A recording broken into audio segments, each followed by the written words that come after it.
Hi there, my name is Kelly Cody Grimm, And I'm Max Grimm. and we are Creative Actors Lab. What we want to do is just talk a little bit about how you can bring creativity into your everyday life. Hey everybody, it's Kelly. And Max. We are back for another podcast, surprise, surprise. And this week, Max wanted to talk a little bit about... Let me say. Okay. I'll say.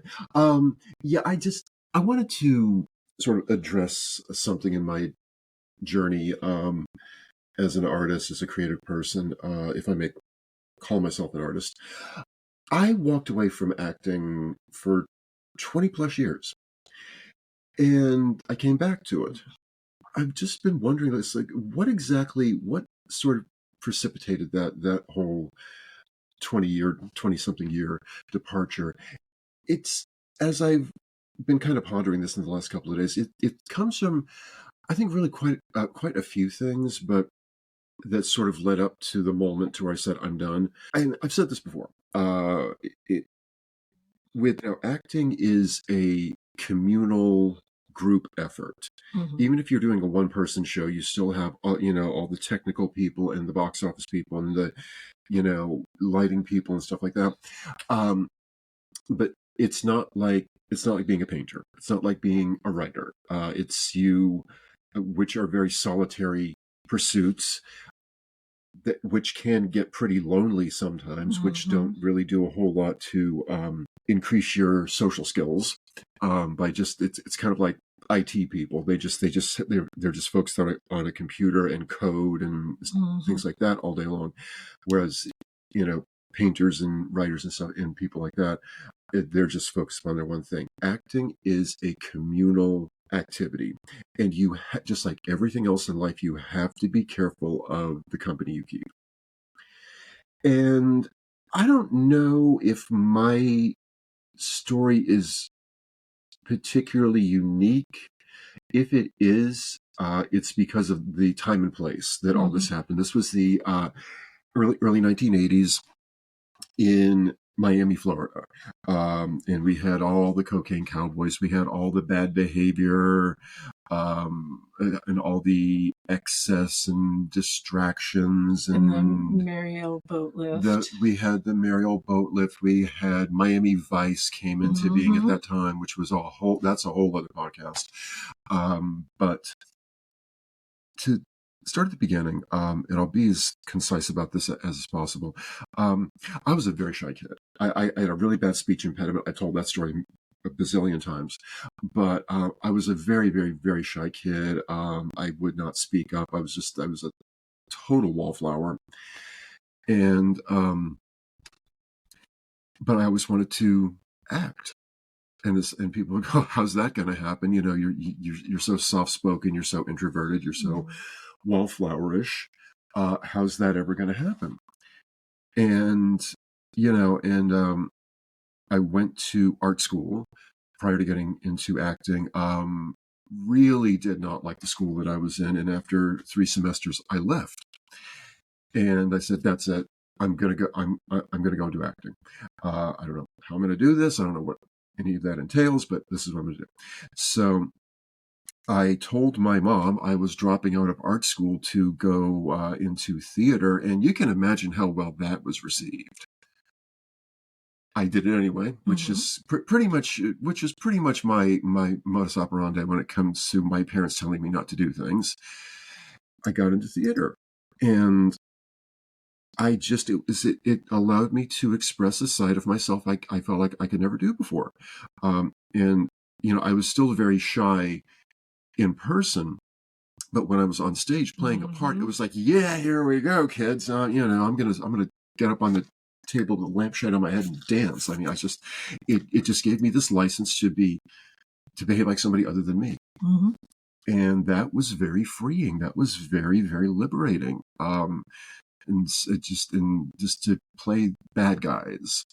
The first play I ever did in school was called The Shoemaker and the Devil by Anton Chekhov. Guess who I played? Not the shoemaker. Did the devil make you do it? Oh boy, that play. Yeah, but I just got to be this other persona And I started discovering all these things about myself that I just had just pushed down and locked away for so long. I fell in love. I fell in love with the art and the craft and the practice and the theories and the techniques and the exercises and all the different kinds of scripts that were out there. And I started researching all this stuff that was not on the curriculum. I was doing the curriculum plus a bunch of other stuff, and I started studying kabuki theater and no theater and performance art and all this stuff. And I just fell in love with it. And I just dove head first into acting. And the first play my parents ever saw me do, which was not The Shoemaker and the Devil, was one that came after. It was called Private Wars. My parents actually saw me do that, and the play got a standing ovation. Mm. And that was very gratifying. Mm-hmm. That's, and it was kind of like all of a sudden my mom was going, "You can actually do this." And I'm like, "Yeah, yes, I can." And so, again, this is Miami, Florida. This is South Florida in the early 1980s. There was a lot of drugs. There was a lot of bad behavior. This was at the beginning of AIDS. The mentality in South Florida at that time was everything was a party. Everything was just for craps and giggles, to put it nicely.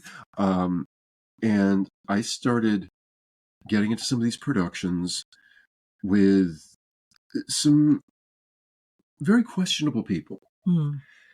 I had really been off drugs for a few years at this point. Someone I was seeing at that time, it's this woman who's also in the acting program. I, for a time, relapsed into cocaine for a while. Fortunately, I got out of it before it got bad. She did not. She hit rock bottom. A lot of people that I knew from back then really hit rock bottom. And I just, after that that few months of relapsing with that garbage, I was like, I do not want to be around this stuff. Mm-hmm. It's like, I had a thing happen one night, with a fellow actor and cocaine, and I seriously thought I was going to die. And I went, "That's it. I'm done. I'm never doing this." And by the way, that was that's got to be getting close to 40 years ago. I've not touched that stuff since. Any of that hard stuff. It scared me that badly. But a lot of people got into a really bad place with that stuff. I just did not want to associate with it, but it was everywhere. Mm-hmm. So there was that, and there were some of the productions I was getting cast in. There were some people in there who were not there for the art, and and at this point, here's young Max, and I am an artiste, and all this, and because I wanted to do Shakespeare, and I wanted to do all this stuff, and I was just wound up getting in so many of these productions with people who just it was very superficial. It was narcissistic, it was egotistical, it was all of the stuff that I did not want to be. And you never see that with actors ever. But this was, there were some groups of people in particular who really applauded the bad habits. Mm-hmm. Drug use and the showing up whenever you feel like, and going on Miami time. There was that, but just I remember one production in particular. It was just me and this other woman, and she would just be drinking Jack Daniels like excessively, and just totally blowing off rehearsals. And mm-hmm. I just, the thing was, I was so in love with all this stuff, and I still am. But I just started to see these people treat this art that I really loved mm-hmm. with just disdain and disrespect, and in it for all the wrong reasons, and mm-hmm. all that sort of thing. And for quite a while, I got in whatever production I could get into. I'd be on stage, backstage, whatever. And some of them were great, and I learned wonderful things. And then there were others that were just train wrecks and car crashes and mm-hmm. terrible. And the thing was, I had done enough of this stuff where I knew when I even would walk into the audition, it's like, okay, this is going to suck, but I would do it anyway, because I thought I had to take whatever came my way. And it's like, no, you honestly don't, guys. You truly don't. Yeah.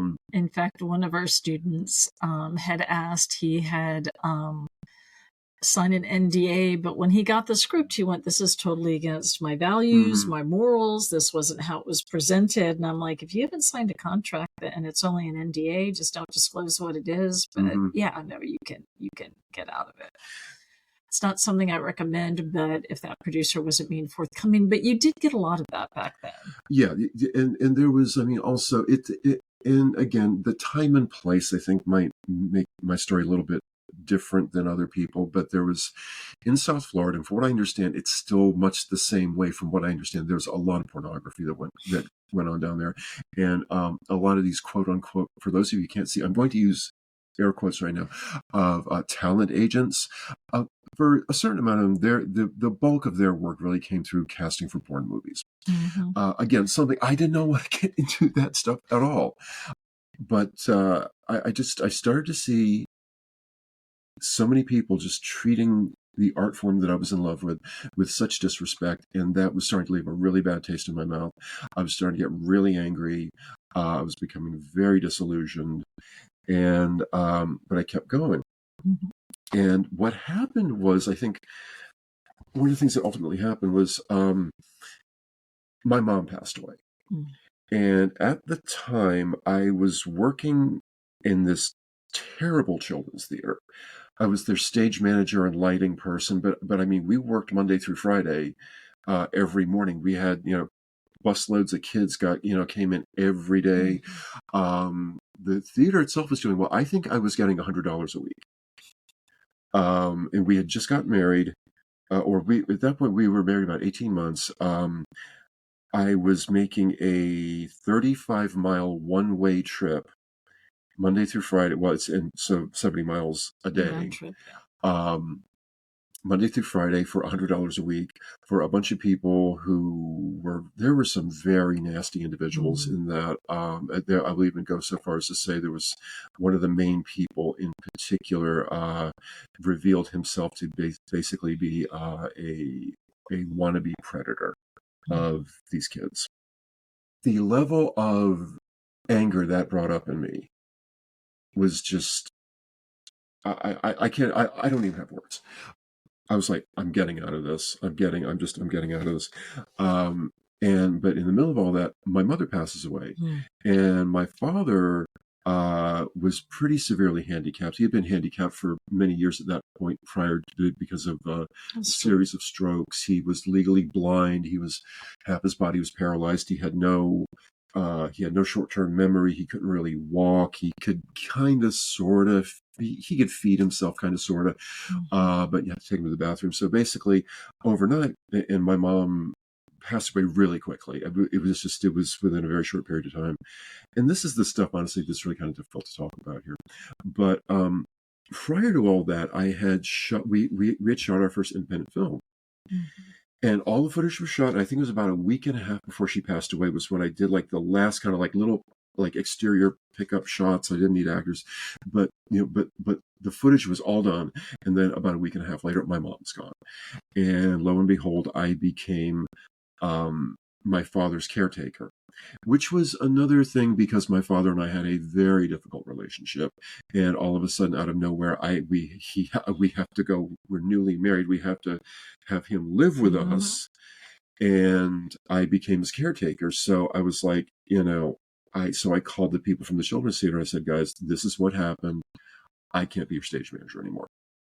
To which point, these people started cussing at it, and they started telling me what a I'll use nice words here, what a jerk I was and how I was screwing them over and letting them down. I was like, guys, my mom died. I am responsible for the care of my father who is freaking handicapped. And I remember there was this couple, the woman just excoriated me. And I had just lost my mom. Yeah, and I remember coming home from work after you had that conversation. I'm like, it was honey. Horrible.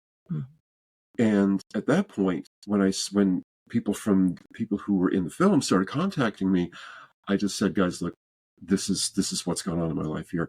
And the first question out of their mouths was not, how are you, or how's your family, or, or I'm sorry, or condolences, or none of that. It's like, well, what's going to happen to the film then? Are you going to edit this thing or what? And they were all like that. Everybody was like that. And all of a sudden, I had all these people who, had said that they were my friends and they wanted to be in the movie. And they, I had a theater company for a while, and I had all these, again, I'm going to use air quotes, friends, who wanted to work with me. And all of a sudden, when that happened, all my supposed friends went away. And I really could not participate in theater because my life had changed completely. And about 18 months later, Dad passed away, and under, again, horrible, it led into a malpractice lawsuit. It led into the suing hospitals. It was horrible. But then I started so after he passed away, part of me trying to heal myself is I resumed making short films again. And I worked with a very small group of people, and, did things very, very differently. When it came time to, basically we got through this period of the lawsuit, and we decided that living in South Florida was just counterproductive. We moved up here to Atlanta. And again, just the few people I had, these actor quote unquote friends, just deserted me, stopped all communication. And I was like, wow, you guys really suck. So I will say, at least you're consistent, but you really suck. And and you're pretty deep down at it. And so we got up here to Atlanta. So I started saying, it's like in our oldest daughter was about two when we first came up here. But I had not done any kind of acting really at all, because I had just taken care of my dad, and then going through the lawsuit and becoming a father myself, and, working from home with my baby and all this stuff. So I just didn't do it. So when we moved up here, I was like, let me start to, go back out and maybe look at some theater. So I got cast in a production of, the Scottish play. I went to the first read through and said, this is horrible. And one thing the director told me to do was start throwing out some of the lines of Shakespeare and improvise jokes about Atlanta baseball, because she was such a fan of the Atlanta Braves. And then started telling me all the stuff of where the show is going to be done. It's going to be outdoors in a park, but it's between two soccer fields or baseball fields or something like that. So the games sometimes spill over into where we're performing, and we have to, throw their softballs back to them. And I'm like, this is crap. Wow. And pretty much after that first day, I just went, I'm out. I'm not doing this. This is ridiculous. And so then I also I interviewed at the Atlanta, and they brought all these people in, and I had, these series of experience and stuff, and they basically hired me on the spot and then never contacted me again. And I tried calling them, and I'm leaving messages, nothing. And I went, you know what, guys, I'm done. I'm just done. What's interesting is I went there for a fundraising job, and almost the same thing. They took me around. We introduced me to everybody. Just in the course of the interview, they were really excited, and exactly the same thing happened. And you had warned me, and I'm like, oh, it's been like 20 years. I'm sure it's different, but no, apparently not. No, but I saw, for me, it was just a series of events that kind of, it just led to enough straws on the camel's back, and I said, I'm not doing this anymore. And it's not because because I'm tired of the art form, which I wasn't, but I can't play in the sandbox with this bunch of idiots. There's so many people taking this art form that I love and just crapping all over it. And it's like, it just hurt my heart to see that. And I just noticed I can't do this. I just can't do this anymore. And I went off and I written tons of poetry and done tons of paintings and photography and learned all this other stuff. And I learned these different trades in 20 something years. And I got involved. It was one of your projects, and let's just say, again, the whole idea of, casting is 85% of a successful production. And when you really don't have the right people in the right roles, it's only going to get just so good. Yeah. And I sort of volunteered to help direct, and then after about 2 days, I was like, "Oh, this is why I left acting. Yeah, I remember now. It was, yeah. I remember now." I mean, it was just like all these people were in this stuff for the absolute wrong reasons, and all this. There was no drug behavior, fortunately, or at least none that I'm aware of. There was ego behavior. There was. What was funny was the leads was telling everybody, "Oh, you got to memorize. You got to be this. You got to be that." And then when it came time, I'll punch this guy in the mouth so bad.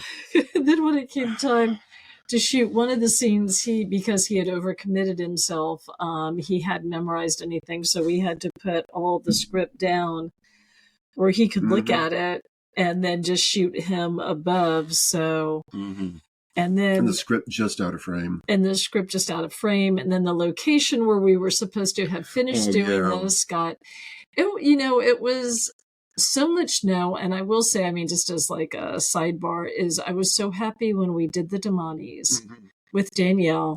The actors showed up. They were prepared. We had a crew. It shot beautifully in 2 days. We probably could have shot the whole thing in 1 day, but they wanted to do 2 days. No, yeah. But I just turned to Danielle and I'm like, you have no idea how lucky you are that you got the right people in the right place. I am so glad, because I did not want her to feel jaded about things, as you and I have gotten within the business from time to time. Very much. In my early days with this stuff, I directed these 2 little plays at my school.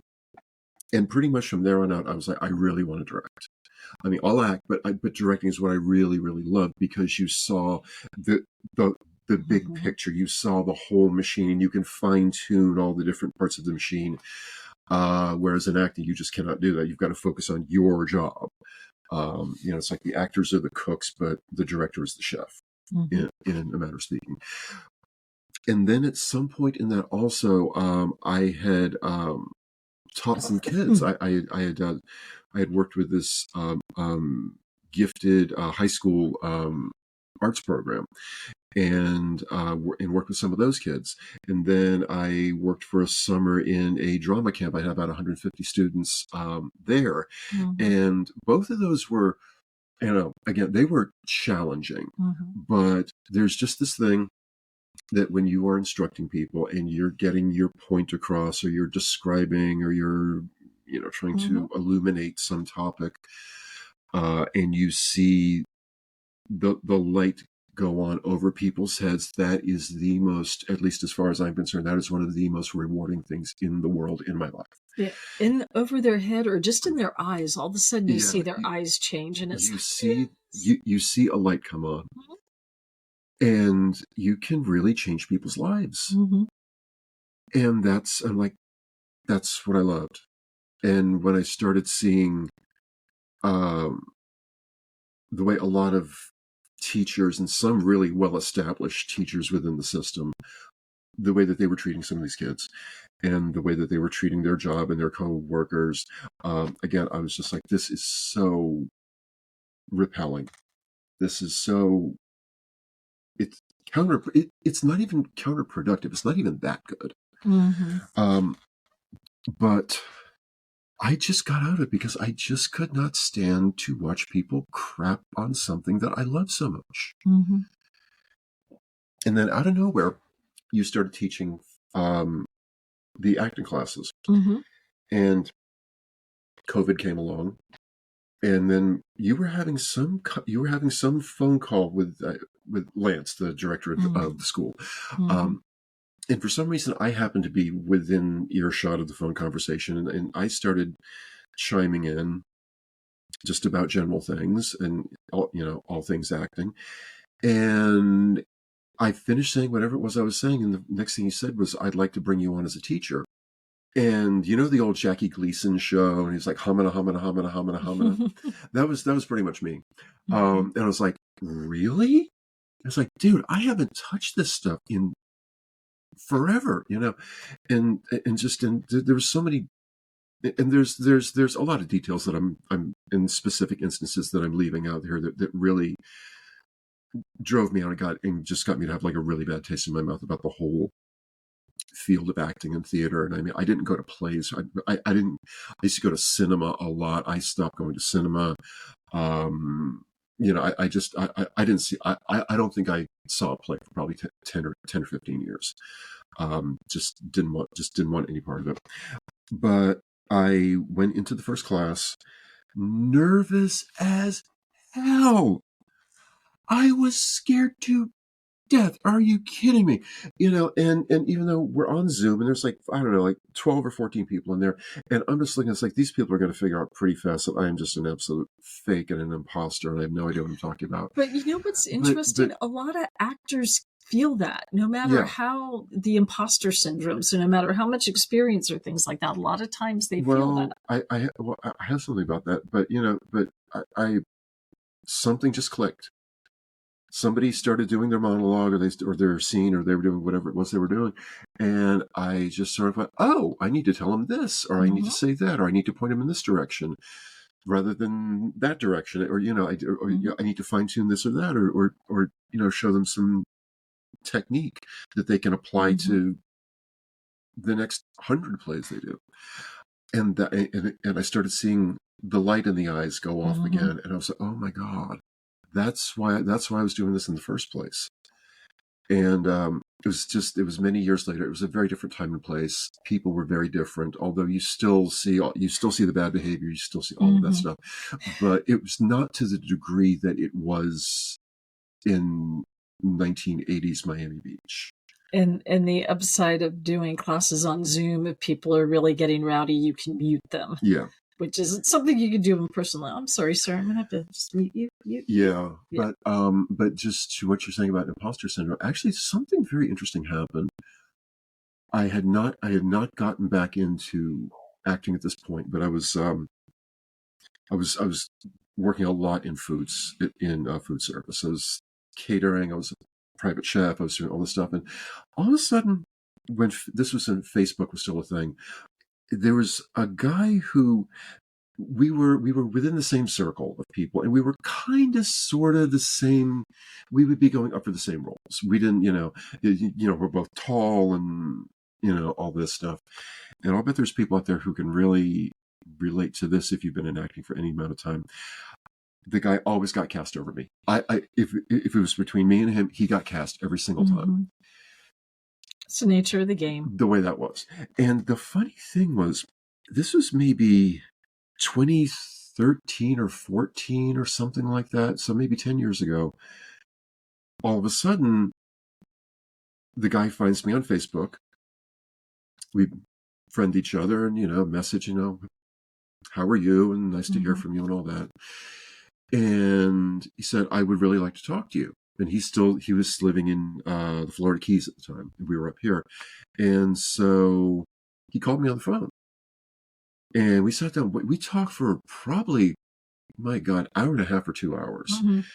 And he said something to me. He's like, I've always wanted to tell you this. It's like, I know that I always got cast over you, but I always felt like you were the one who had talent. And I was just an imposter. And at some point or other, everybody was going to find out that I'm just posing. And he said, it's like one of the things, and his brother actually said the same thing to me, was I've seen the way that you are when you act and how you inflect and gesture according to your character.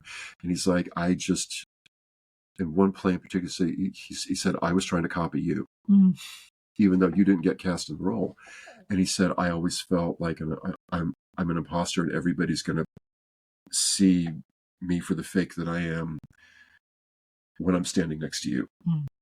And I just remember saying to him, I was like, okay, you're being really tough on yourself, dude. I mean, thank you for saying that. But Miami was relative. It tried to be a big city back then, but Miami was a small town, and it was trying to be a big city, but it had a small town mentality. And trying to do anything creative in there was always just it was you're going to meet with such opposition and such people who want to come in and just do a half-ass job and basically pose their way through it. And this being Miami in the early 1980s with Miami Vice and the fashion, you had posers all over the freaking place.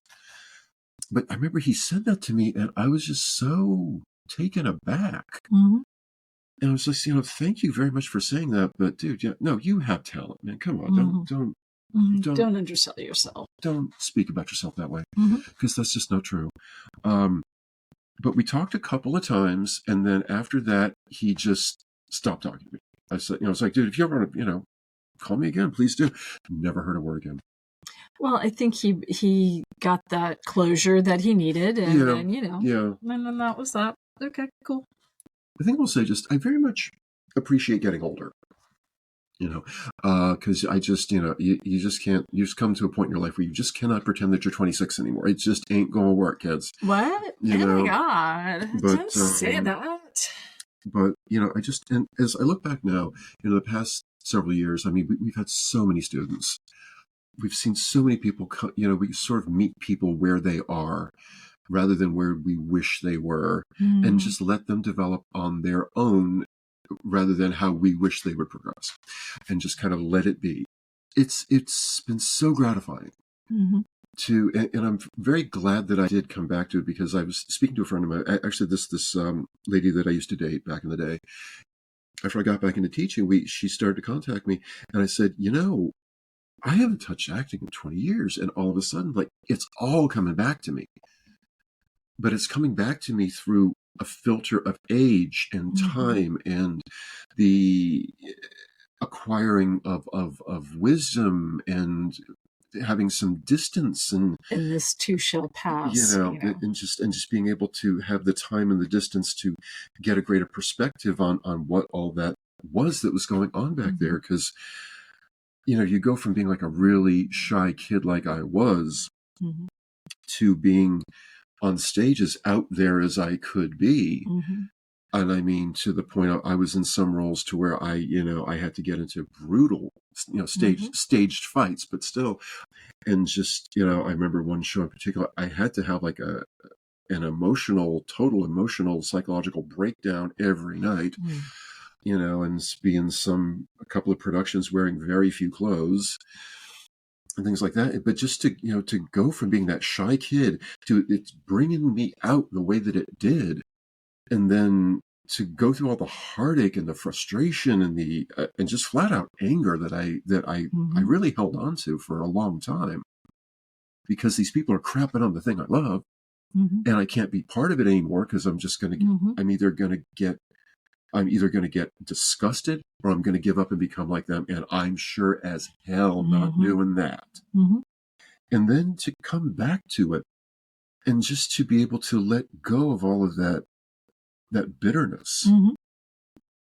And I'm very grateful for it. Now, could I sit here 10 years ago and say this? Oh, no. Yeah. No. I was screw acting. The moral of the story is, I mean, as you get older, you do have this time to look back on not only who you were, but the situation that you were in and the people around you at the time, and how all of that colored what you were doing. Yeah. And just to finally come to some understanding. And that's one of the things I will say, just as I'm getting older, and as I'm getting older, I'm very grateful for my health. I'm very grateful for my family. I'm very grateful for a lot of the choices I've made that have led me here. Am I perfect? No. Do I still have a lot of work to do? Oh yeah. But I just look back on all that stuff, with the benefit of age and time and distance and perspective and healing. It was kind of, oh, that's why all that crap happened. Yeah. That's why, and it's the sort of a thing, they don't teach that in any school.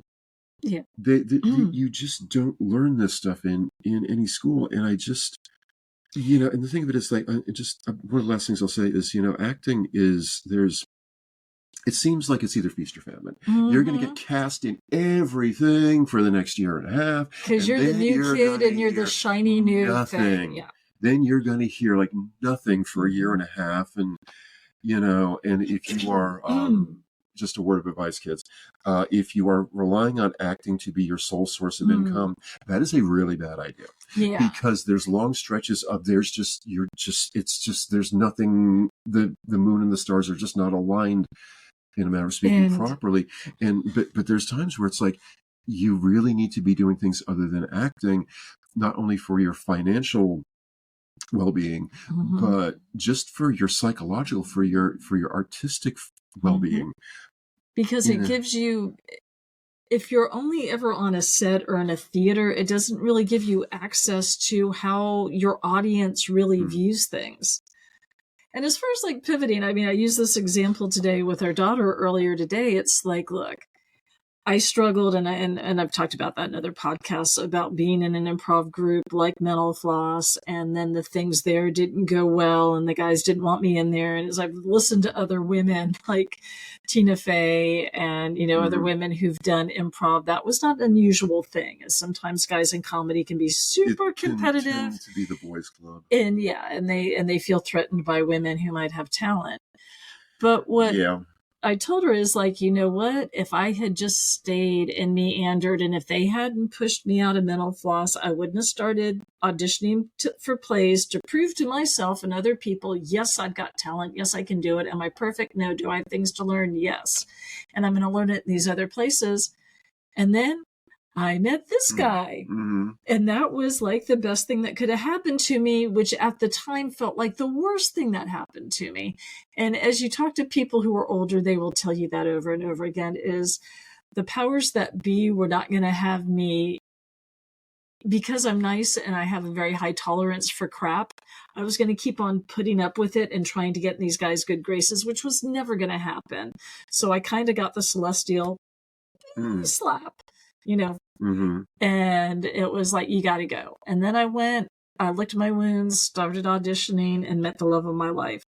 So kids, that may or may not happen, but understand that sometimes, whether it's God, the universe, however you want to do it, those pivots are important. And I'm so glad that kind of full circle, when I think about it, we met and then you rekindled your love of theater and acting, coming back and teaching with me. So that was very cool. All right, guys. Well, thank you so much. If you have any questions or, again, any other ideas for podcasts, just let us know. But thank you so much for spending some time with us. We really appreciate it. We appreciate you guys tuning in. And keep in mind that you can catch us on our social media, Creative Actors Lab on Instagram and Facebook, and by the same name on YouTube. And for more on what we do, you can go to our website, creativeactorslab.com, all one word. Thank you for listening. Stay curious, make art, not war. Much love until next time.